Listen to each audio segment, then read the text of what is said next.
What's good, Commander Nation? It's your man, Gerard B. Back with another one on Gerard B TV, where burgundy and gold, what we do, we never fold, baby. We never fold. And look, I was literally about to hit record on like a Jordyn Tyson breakdown, and I seen this Matthew Berry article come across my desk, and I'm like, whoa, whoa, whoa. NBC Sports, y'all got enough. Y'all did it again. 35 most interesting things they heard at the 2026 NFL Combines, what the article was titled. They had three things in there regarding the Commanders, okay? I'm only going to go over really one of them, because that was the one that caught my eye at first. I'm like, oh, snap, oh, snap. So, I read it twice, brother. I screenshotted it, and I was like, we got to talk about this. We got to talk about this. So I want y'all to go ahead and hit that like, hit that subscribe, share this out, okay? Get in that comment section, get active, because it's a barn burner here. This one was jaw interesting. Roll to 2K, we ain't quitting, baby. Hey, we got to get it in March. Let's go, 2K, baby, 2K me.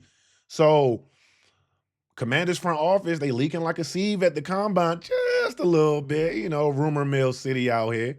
But Deebo Samuel not coming back. Loading up the wide receiver room with pure speed. One source even said 2026 could be Terry McLaurin's last year in DC. Boy. And on the draft, everybody expects a defensive player at number 7, ideally, or even Jeremiah Love at number 7, ideally. But if those positions are gone, don't be shocked if they call Carnell Tate's name. That's what Matthew Berry said. So speed and youth are incoming. So let me tell you why this changes the entire offseason. But why I'm actually not on board with the Carnell Tate situation. I'm actually pounding the table for Jordyn Tyson. And we don't got to necessarily get him at pick 7. Okay, we could do a little trade backy situation and get some assets. All right, we're gonna talk about a full breakdown here. We're gonna talk about scheme fit with David Blau, his Ben Johnson style offense, right? How that's gonna work out with Jordyn Tyson, McLaurin, and JD, right? So smash that like if you're locked in. Again, I need that. We need that. Subscribe. It's free. Don't cost y'all anything. Also, if you want to pay a little something, help out the channel grow, we got our memberships open. Appreciate y'all for doing that. Again, man, we here, man. We here all offseason, man. Hey, so let's ride. Let's ride. Okay, so first off, let's give a big credit to Super Commander fan Matthew Berry, man. He always holding us down on NBC Sports. He does like the fantasy show as well on there. Definitely a good listen to. He has a good podcast on YouTube. Check him out. But he was in Indianapolis grinding, as always, talking to front office folks. And remember, this ain't Twitter rumors. These are not Twitter rumors. This is real smoke from inside the building because he bumping elbows with executives and everything. So no Deebo Samuel back, that makes sense. He was a rental anyway. The key line here is not that we not looking to bring Deebo back, but that we're loading up on wide receiver with pure speed. We trying to have that room be electrifying. That's what he was hearing. That's the key line we took away from that. That tells me that AP and Dan Quinn, David Blau and them, they want to surround Jayden Daniels with dudes who can stretch the field horizontally and vertically. Burners, straight burners, who gonna force defenses to do what? Respect that deep shot because your man got one of the best deep balls in the game. And guess what's gonna happen?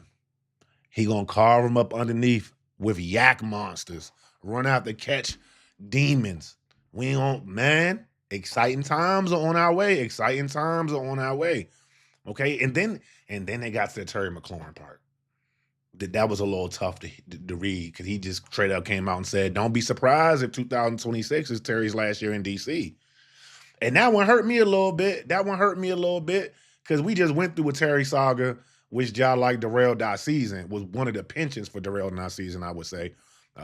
And the man got paid. Now, I know it's really a situation about the guaranteed money and all that good stuff because his cap number is supposed to be stupid high next year. And if you already thinking youth movement, that means that they're drafting his eventual replacement, running mate and replacement this year. And if not this year, that means they got to go in next year. Heavy. I'm talking heavy. Okay. Because that's a big loss if you don't have a T-Mac on your squad. Okay, a scary territory. Or even I feel like it'll get done. I feel like a deal definitely will get done with Terry, because they definitely gonna restructure that number. I think it was something like 35 million against the books or something next year.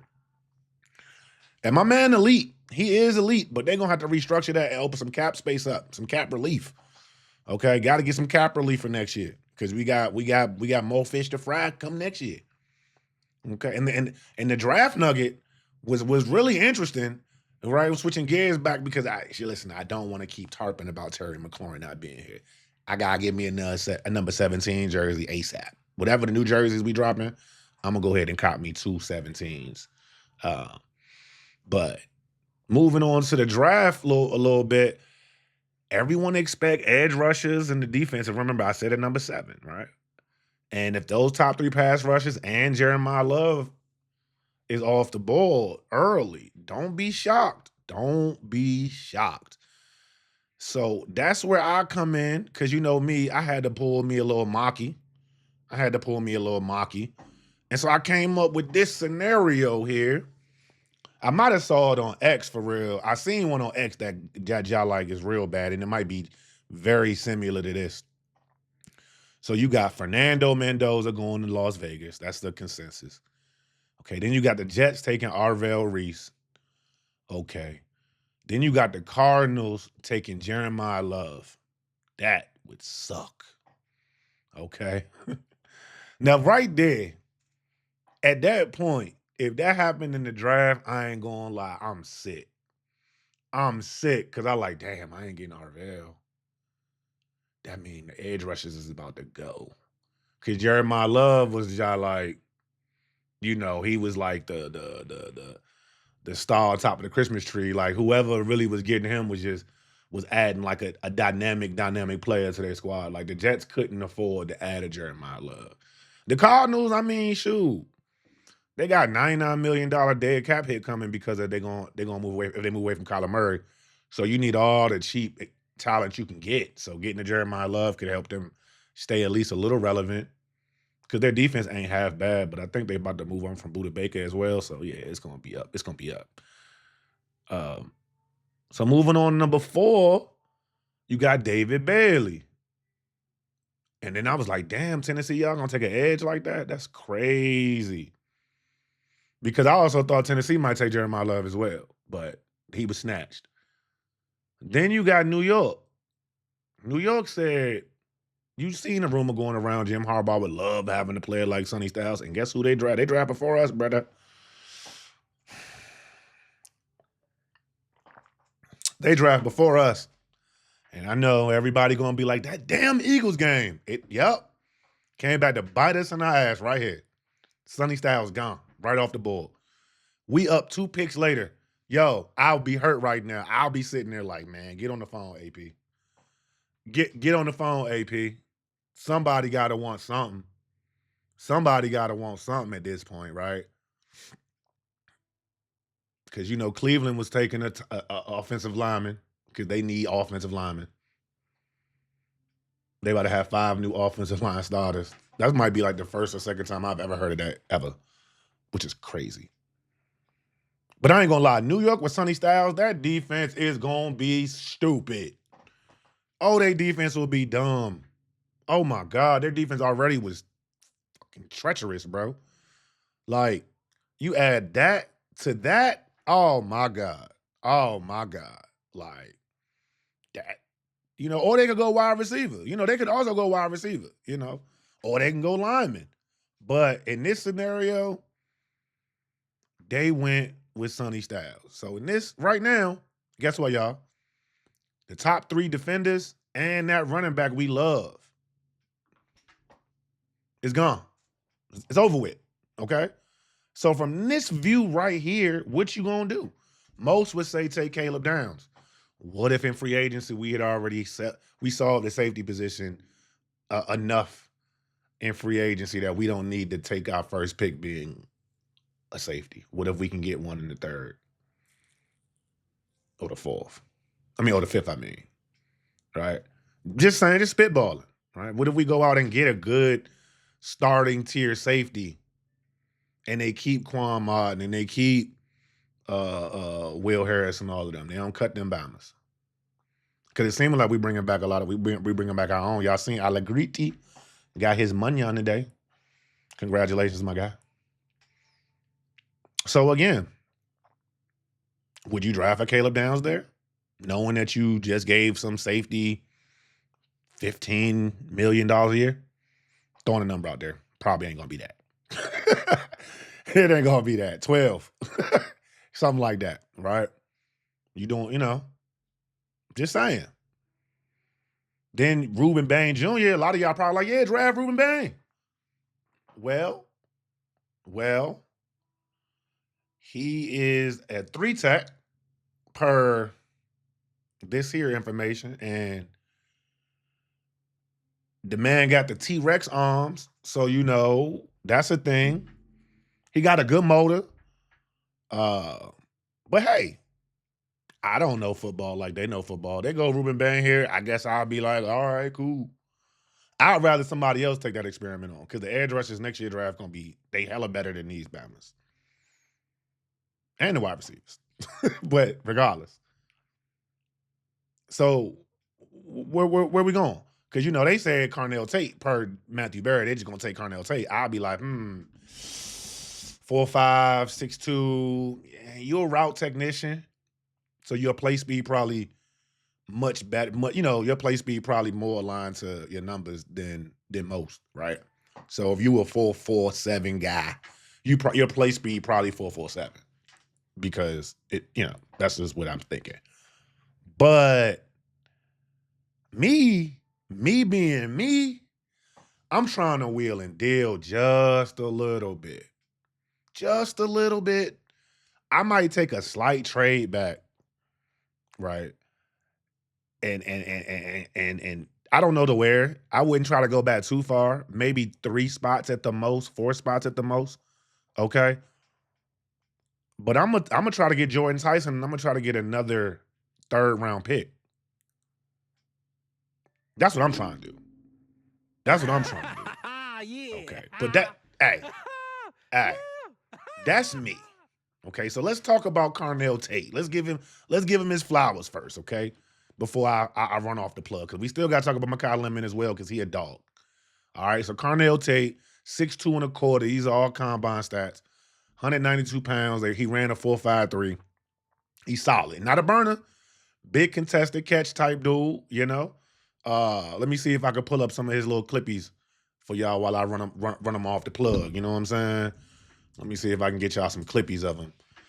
Because, it's easy to say, and I'll bring up the Maki again. Don't you worry. It'll come back. All right, boom. Got you. Boom. Just going to pull up a little. Let me find one that got a little time on it. A little 35-second jump. Yeah. So, all right, listen. Big contested catch guy, okay? He got the body. He also catches.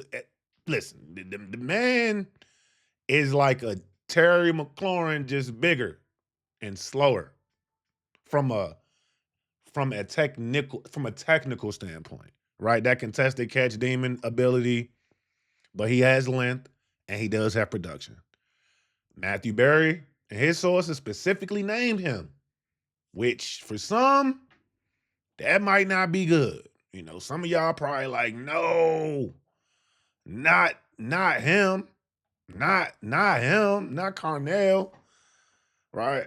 But again, if you want youth and speed, right now, per a lot of the pundits, he got the highest floor as an outside receiver. And I get the buzz, right? He'd be a safe, like I'm saying, safe, physical complement to Terry McLaurin. It's something that we don't have. We don't have a legit 6'2" guy that can separate and win contested catches. Besides Terry McLaurin, who is not 6'2". So there you go with that. So let me go to let me talk about Makai Lemon right quick from USC. Okay. Now Makai Lemon, now he is the goods. He is the goods. Man, listen. The man rarely leaves his feet when he trying to catch the ball, dog. Okay, that means he tracks the ball like ain't nobody business, dog. And he a yak monster, and he a burner, dog, and he a burner. Okay, you understand what I'm saying? Okay, he's the one. He is explosive. Can be your gadget guy. Shorter frame, but he gonna scare Bama when they try to press you up. When they try to press him up, he gonna scare Bama's, you know? And again, speed, fast, dynamic.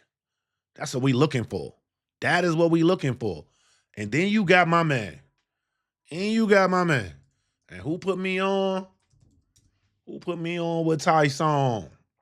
I'm just saying.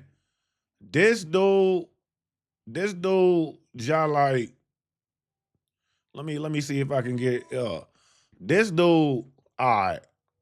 If for not the injuries, hold on, let me get that out the way. Oh, there we go. Let me get all that out the way. Listen, if for not the injuries, the man definitely is wide receiver one without the injuries. With the injuries, he's still kind of like wide receiver one. He just like, yo, he bench pressed 225 26 times, bro. Yikes. 26. Yikes. 26 times, bro. Yikes. You strong as hell. He's strong as hell. Them hands, strong. That means he gonna be able to block. He gonna be able to block. That's what you gotta be as a wide receiver one, bro. You gotta be able to separate and you gotta be able to block. And you obviously gotta be able to catch. All right, you know because I just said he was injured. He skipped most of the drills because of his hamstring. But listen, as we going through his clippies, he's a separator of he's a separator. All right, that's all I'm gonna say about that. Yak monster. All right, this is the guy who can win short, intermediate, and deep. But when I talk about Yak, I mean he can take a slant 70 yards. Pure speed, bro. Short area quickness, route expertise. Man, he's elite, bro. He is elite. He got the versatility that they're talking about from an offensive perspective.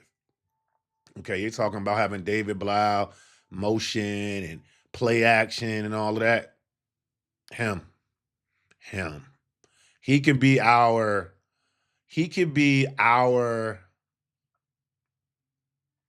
who was that in Ben Johnson offense? Amon-Ra, with all the targets that Amon-Ra get. This would be that because they're gonna double Terry up still until he prove himself. And he's gonna be yakking Bamas. All right, yakking Bamas, dog. Like, come on, son. And that's why I'm all in on that, man. Like, we ain't got to take him at 7. We can schmoove. Just trade it back a little bit, right? Get that man in here. Get another additional 3rd round pick or 3rd and a 4th, whatever, whoever wanted to move up. But we ain't got to move back far. Okay, if you look at this board, let's just say we move back to 9. All right, we move back to 9 with KC. KC gonna take. They missed out on the running back. They might go. Damn. They'll probably end up going Nah, they not driving a wide receiver that high. They might go like. Shit, I'll be honest with you. They wouldn't even be a good trade back. It would probably be New Orleans because New Orleans may think that we are taking Ruben Bain. So Bob, drop back 1 pick. They'll give us their 3rd, which is the number 70th pick, or 69 or something like that, right? Boom. They're gonna take Ruben. we take dang on Jordyn Tyson right there. Okay? Because he's the best fit for what David Blau wants to do, man. And for what this front office been talking about. I keep telling y'all, it's gonna be an exciting offseason, dog. Again, this is one of the worst situations here from a draft board falling perspective. But if it failed like this, I'm saying, bro, AP can make some magic happen. Move back one spot, pick up an extra third. Boom. We cooking now. Now you can go get that linebacker. You can go get yourself a corner. You can go get yourself a edge, a tight end, a safety, because you got that extra third. You see what I'm saying? I did this mock a few different times. I came away with Jordyn Tyson. I came away with Jeremiah Love one time. I had a real dope joint. I ain't even gonna post it up here. I think I posted it in the on the post joint. Check it out for sure. But back to Tyson, bro. Okay, like the fact that he can be your Terry McLaurin replacement with time. That's important to me because one thing in Ben Johnson's scheme that you need a wide receiver that's gonna run the routes the right way, have their own swagger with it, have the quickness, the separation quickness. So you know how like Amon-Ra gets out of there on Bama's? Yeah, like that, bro. Being able to separate dynamically fast. Okay, because there's gonna be a lot of timing throws in this offense. And you time it up with that guy. But more importantly, he gives you size, speed, and it's a size speed combo situation, right? Go and give JD a reliable chain move opposite Terry McLaurin. Again, high floor, high ceiling. High ceiling. We talking Justin Jefferson type ceiling. Day one starter. Easy. Easy. Wide receiver one upside. Easy. Listen, Tate is awesome, bro. He's a big body contested guy. But he is not screaming pure speed, bro. And if the mandate is speed, we got to trade Jordyn Tyson, bro. His suddenness, his run after catch ability is second to none in this draft. Second to none. If they go defense and we miss out, cool. But in this situation, I don't know what they're going to do. I mean, I can see them taking a Mansour Delaney. Or like I just said, they'll take Caleb Downs. You know what I'm saying? Boom. Which I'm not mad at if our free agency failed like that. But that meant that we did some other things in free agency to support that decision. So again, we're gonna find out everything starting next week. We're gonna find out everything next week. And again, the only real risk with Jordyn Tyson, okay, are those injuries, bro. Okay. He gotta stay healthy, bro. When his Pro Day 40 come out, that's gonna be huge. And again, this is only like this because of the scenario. But if you gotta take a wide receiver, take Jordyn Tyson. Commanders, Adam Peters, David Blau, he checks every box, bro. Speed, youth, scheme fit, the compliment to Terry McLaurin, the penchant to be the wide receiver one once Terry McLaurin moves on. Young as hell. Fits Jayden Daniels' timeline. Came from Jayden Daniels' alma mater, one of his schools he went to. That's how you build around him for the next decade. So what do y'all think, man? What do y'all think? Does Matthew Berry, Scoop want y'all to take Tate? Or you riding with me and my Tyson and my Jordyn Tyson situation, trading back to one spot, getting a third round pick, as well as, you know what I'm saying, taking Jordyn Tyson number 8. Just saying. I'm just saying.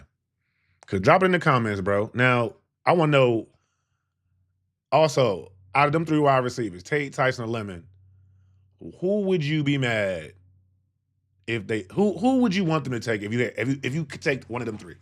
Tate, Tyson, or Lemon, who you want? Also, would you be mad if they took defense anyway in this scenario? Again, Caleb Downs is the goods, brother. He is the goods. But if you talking about what Matthew Berry talking about, speed, offense, wide receiver, Yo, Jordyn Tyson, it is for me. So I want to hear from y'all because you know how we get down. So smash that like button. Y'all know how we get going, bruh. The smoke just starting to get going. Marshawn Lattimore got cut. He got, you know what I'm saying? They getting that money on. Hey man, I'm getting hyped, man. I'm getting hyped. I saw Rio go live earlier. I was like, the players is back, huh? The players is back, huh? Listen, man, we're gonna go through a little mocky as well one of these days this week as well, man. But again, I appreciate y'all for rocking with the kid, man. Gerard BTV, yo. Burgundy and gold, man. We never fold, man. We out of here.